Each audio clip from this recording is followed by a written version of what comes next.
Why would a global power choose silence during a major war involving the United States, Israel, and Iran, especially when that conflict is reshaping energy flows and military priorities?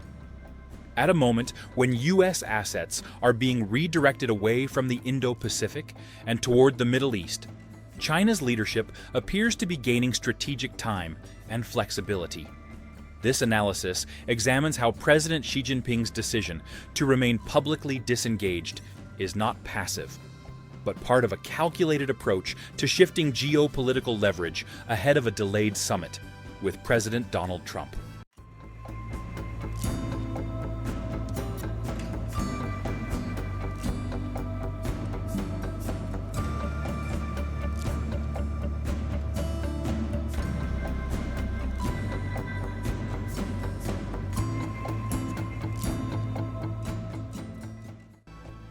What fundamentally changes here is the distribution of attention and pressure.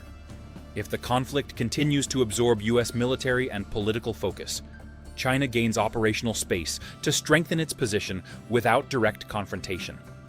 If the situation stabilizes quickly, Washington may reallocate resources back to the Indo-Pacific, reducing that advantage. The outcome determines whether this period becomes a temporary distraction or a structural shift in global power balance. The roots of this dynamic extend back several years, shaped by growing rivalry between the United States and China across trade, technology, and military domains. Since the first Trump administration, tariffs, export controls, and investment restrictions have defined the relationship. At the same time, China has invested heavily in long-term resilience, including strategic oil reserves, supply chain diversification, and large-scale expansion of renewable energy. These preparations reduce vulnerability to external shocks, including disruptions in energy transit routes, such as the Strait of Hormuz. Power dynamics between Washington and Beijing are increasingly defined by indirect competition rather than direct confrontation. The United States maintains global military reach and alliance networks, while China leverages economic scale, industrial capacity, and strategic patience. This creates a situation where timing and positioning become critical. Avoiding immediate involvement in a volatile conflict can itself be a strategic choice, especially if it allows one side to observe and learn without incurring costs. Recent developments illustrate how this calculation is playing out. President Xi Jinping has not taken a public leadership role in addressing the conflict, even as President Donald Trump has called on China to assist in reopening the Strait of Hormuz. At the same time, a planned summit between the two leaders, initially scheduled for late March to early April, has been postponed by approximately 6 weeks due to the ongoing war.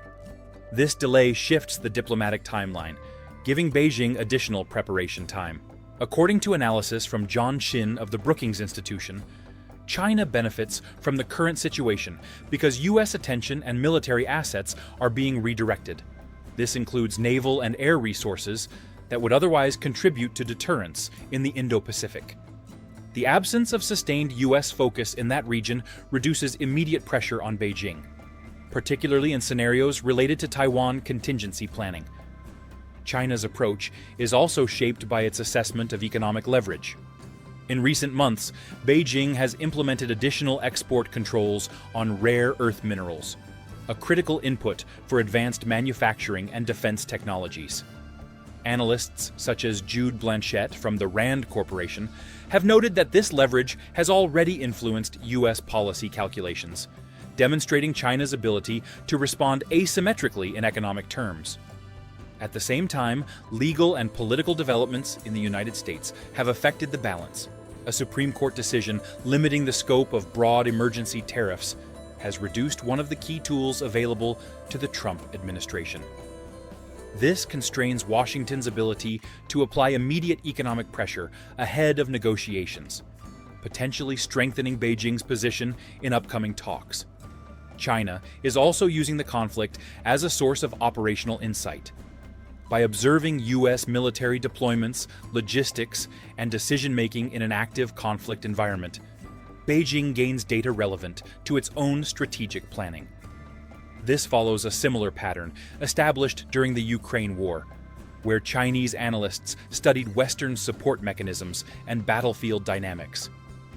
The current conflict adds another layer, particularly in maritime and air operations. Consider a scenario where the Middle East conflict continues to escalate and draw in additional U.S. resources. In this case, China would likely experience an extended period of reduced external pressure, allowing it to consolidate economic and military capabilities.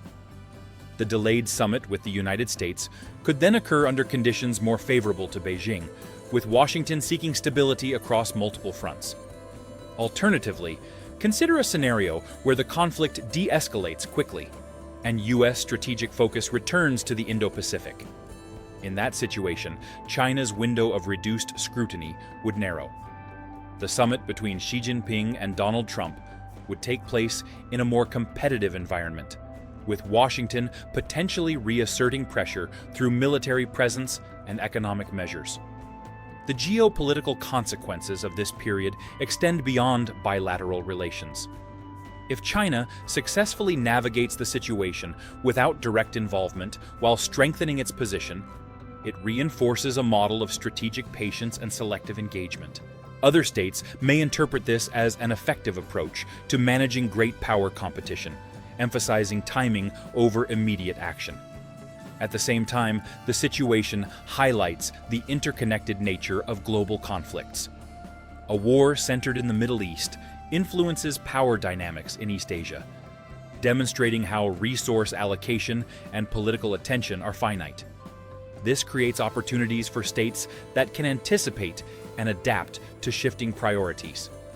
The upcoming summit between Xi Jinping and Donald Trump becomes a focal point in this context. China is expected to prioritize extending the current trade truce, reducing export controls on advanced technologies such as artificial intelligence, semiconductors, and limiting scrutiny of its investments in the United States. However, analysts suggest that the primary objective may be more procedural: to complete the meeting without making significant concessions while preserving strategic momentum. Ultimately, this situation is less about immediate outcomes and more about positioning over time. China's decision to remain on the sidelines reflects a calculation that influence can be expanded indirectly, through observation, preparation, and timing. The United States, meanwhile, must balance multiple theaters of engagement, each with its own demands. Viewers should watch for key indicators in the coming weeks: whether the postponed summit is rescheduled on favorable terms, how U.S. military deployments evolve across regions, and whether China adjusts its public stance or continues its current approach. These signals will reveal whether the current balance is temporary or part of a longer-term shift.